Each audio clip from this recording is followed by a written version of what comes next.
2 Samuel, chapitre 17. Achitophel dit à Absalom: Laisse-moi choisir 12 000 hommes. Je me lèverai, et je poursuivrai David cette nuit même. Je le surprendrai pendant qu'il est fatigué et que ses mains sont affaiblies.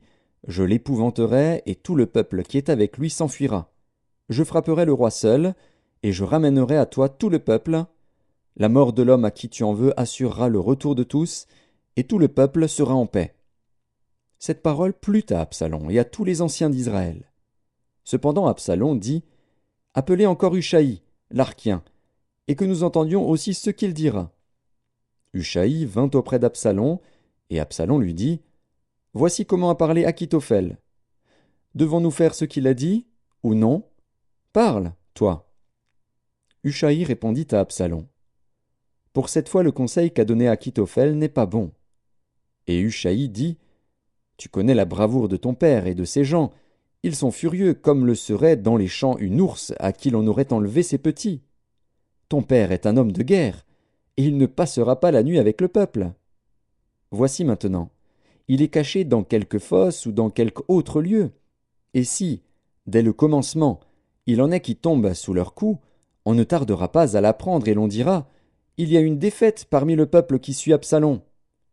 Alors le plus vaillant, eût-il un cœur de lion, sera saisi d'épouvante. Car tout Israël sait que ton père est un héros et qu'il a des braves avec lui. Je conseille donc que tout Israël se rassemble auprès de toi, depuis Dan jusqu'à Beer-Shéba, multitude pareille au sable qui est sur le bord de la mer. Tu marcheras en personne au combat. Nous arriverons à lui en quelque lieu que nous le trouvions, et nous tomberons sur lui comme la rosée tombe sur le sol. Et pas un n'échappera, ni lui ni aucun des hommes qui sont avec lui. S'il se retire dans une ville, tout Israël portera des cordes vers cette ville, et nous la traînerons au torrent, jusqu'à ce qu'on n'en trouve plus une pierre. Absalom et tous les gens d'Israël dirent: Le conseil de Hushaï, l'Archien, vaut mieux que le conseil d'Achitophel. Or l'Éternel avait résolu d'anéantir le bon conseil d'Achitophel, afin d'amener le malheur sur Absalom. Hushaï dit aux sacrificateurs Tsadok et Abiatar: Achitophel a donné tel et tel conseil à Absalom et aux anciens d'Israël. Et moi, j'ai conseillé telle et telle chose. Maintenant, envoyez tout de suite informer David et faites-lui dire: Ne passe point la nuit dans les plaines du désert, mais va plus loin, de peur que le roi et tout le peuple qui est avec lui ne soient exposés à périr. Jonathan et Achimaatz se tenaient à En-Rogel. Une servante vint leur dire d'aller informer le roi David, car il n'osait pas se montrer et entrer dans la ville. Un jeune homme les aperçut et le rapporta à Absalom. Mais ils partirent tous deux en hâte, et ils arrivèrent à Bakurim, à la maison d'un homme qui avait un puits dans sa cour, et ils y descendirent.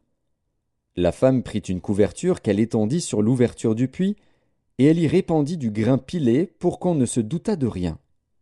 Les serviteurs d'Absalom entrèrent dans la maison auprès de cette femme, et dirent: Où sont Achimaatz et Jonathan?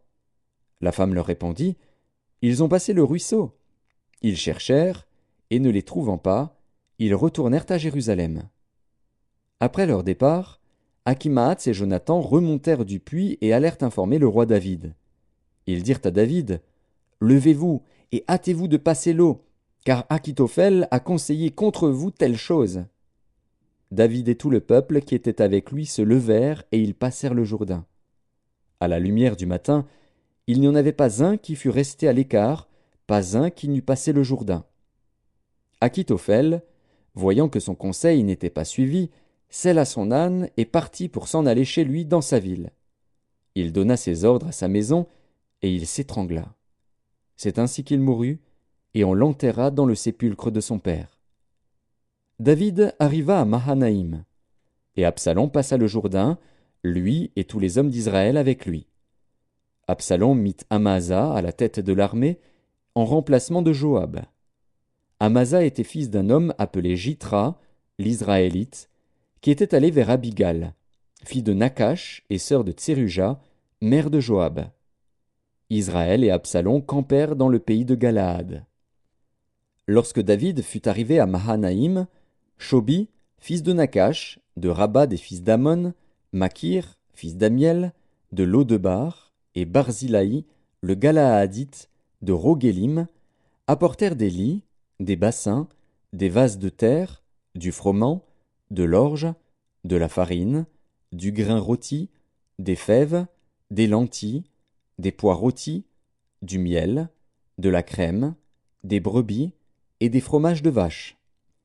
Ils apportèrent ces choses à David et au peuple qui était avec lui, afin qu'ils mangeassent, car ils disaient: Ce peuple a dû souffrir de la faim, de la fatigue et de la soif dans le désert.